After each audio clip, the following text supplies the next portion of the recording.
Laura back again with another model, and this time we're going to be focusing on change and Lewin's Forcefield Analysis, a key model that occurs in level 6 and level 5 in the SIPS qualifications.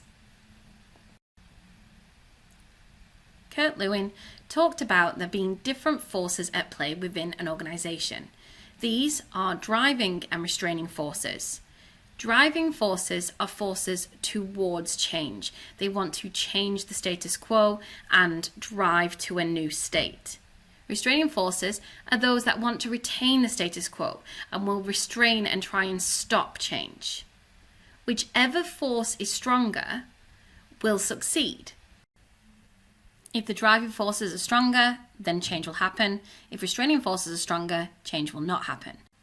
The same strength means equilibrium and nothing changes.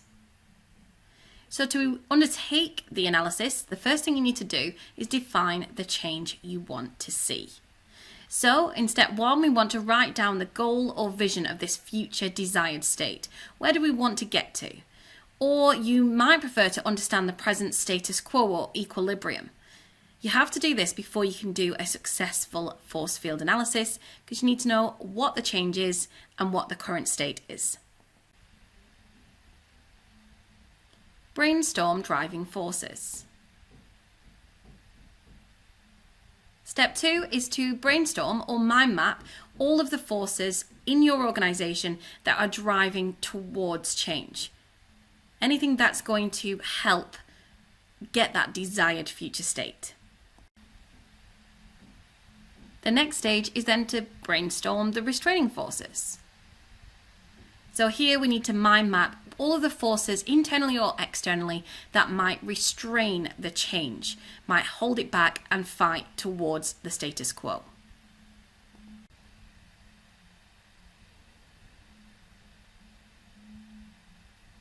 Once you've brainstormed, you're then going to evaluate the forces. You can do this by rating each force, restraining or driving, from 1 weak to 5 strong, and then add them up to create a total for each side. Remember, the highest score is the one that's going to be the strongest, and therefore could be driving or restraining. Then we're going to review the forces. So we need to look at which of the forces has some flexibility for change or which can be influenced. So let's say, for example, in our evaluation, we've seen that the forces restraining or against change are much stronger than the forces for change. However, we as the procurement team want this change to happen. And so we have to look at which forces could we change, which ones could we influence, or any fence sitters that we could push over onto our side. Then we strategize. So we create a strategy to strengthen the driving forces or weaken the restraining forces, or potentially both. This is where we put into play strategies to help maybe influence the other side, perhaps undermine the restraining forces by creating a sense of urgency for the need to change, and so on and so on. And then we prioritize action steps. So what action steps could you take that could achieve the greatest impact? Essentially, we've put our strategies into place and now to prioritize which one is most important.